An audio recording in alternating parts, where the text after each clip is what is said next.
Baik Ibu, saya Gladys Andin Martinin DO dengan NIM 2407010104 akan menjelaskan terkait dengan teori difusi inovasi.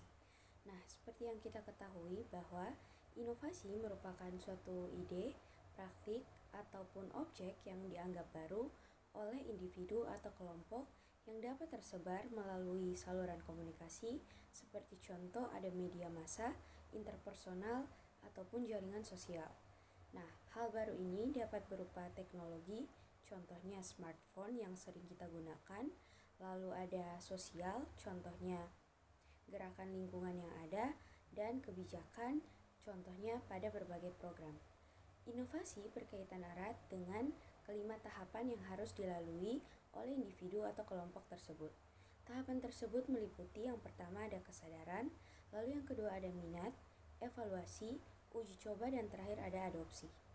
Kata inovasi sendiri berhubungan dengan teori yang akan kita bahas pada video kali ini, yaitu teori difusi inovasi.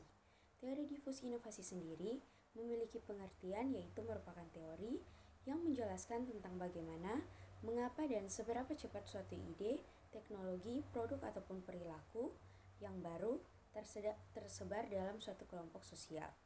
Teori ini telah menjadi fondasi dalam berbagai studi sosiologi, komunikasi, pemasaran, kebijakan publik, dan bidang-bidang lainnya. Hal ini dikarenakan teori difusi inovasi dapat membantu dalam pemasaran, pembuat kebijakan, dan perubahan merancang strategi dengan tujuan untuk mempercepat adopsi inovasi dengan memahami karakteristik adopter dan hambatan psikologis maupun sosial yang ada. Terdapat artikel dengan judul Adopsi Inovasi Teknologi Informasi, Penerapan Teori Difusi Inovasi Rogers, yang saya ambil sebagai contoh artikel yang berhubungan dengan teori difusi inovasi, di mana artikel ini dilatar belakangi oleh tantangan organisasi dalam menghadapi teknologi informasi atau TI yang baru. Tantangan tersebut terdiri dari mengapa beberapa organisasi cepat mengadopsi TI, sementara lainnya tertinggal, dan juga faktor-faktor kritis yang mempengaruhi keputusan adopsi. Sehingga hal ini akan dianalisis dengan bantuan teori difusi inovasi Rogers. Dalam artikel ini menjelaskan bahwa faktor pendorong adopsi teknologi informasi terdiri dari yang pertama, adanya keunggulan relatif, di mana teknologi informasi diadopsi ketika dianggap lebih efisien, misalnya pada sistem e-office yang dapat mengurangi biaya kertas. Lalu yang kedua, adanya kesesuaian, di mana hal ini menyatakan bahwa inovasi teknologi informasi akan lebih cepat untuk diterima jika sesuai dengan nilai atau norma organisasi yang ada.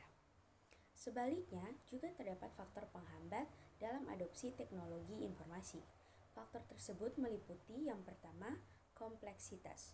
Misalnya, pekerja dengan literasi digital yang rendah akan cenderung menolak teknologi informasi yang ada karena dianggap rumit, sehingga solusinya perlu dilakukan pelatihan bertahap dan juga pendampingan. Yang kedua, adanya kurang uji coba. Organisasi yang tidak menyediakan trial teknologi informasi akan mengalami kegagalan adopsi tersebut. Selain itu, dalam artikel ini menyatakan peran aktor kunci yang ada yaitu early adopters, contohnya tim IT yang berperan sebagai agent of change yang mempercepat difusi. Artikel ini memperkuat validitas dari teori Rogers dalam konteks teknologi informasi terkhususnya di Indonesia, yaitu dengan adanya penekanan pada adaptasi budaya lokal. Contoh kasus yang ada dalam artikel yang diambil berkaitan dengan adopsi aplikasi manajemen proyek. Dalam contoh kasus ini, telah mendapatkan hasil perbandingan bahwa adopsi sukses di perusahaan A karena melibatkan karyawan dalam desain sistem atau compatibility tinggi, sedangkan gagal di perusahaan B karena tidak adanya pelatihan yang berlaku. Sehingga kesimpulan dari artikel ini yang bisa dipetik yaitu difusi inovasi bukan hanya soal teknologi, tetapi juga tentang manusia dan juga konteks sosial yang ada. Baik, mungkin itu sekian dari saya. Semoga bermanfaat. Terima kasih.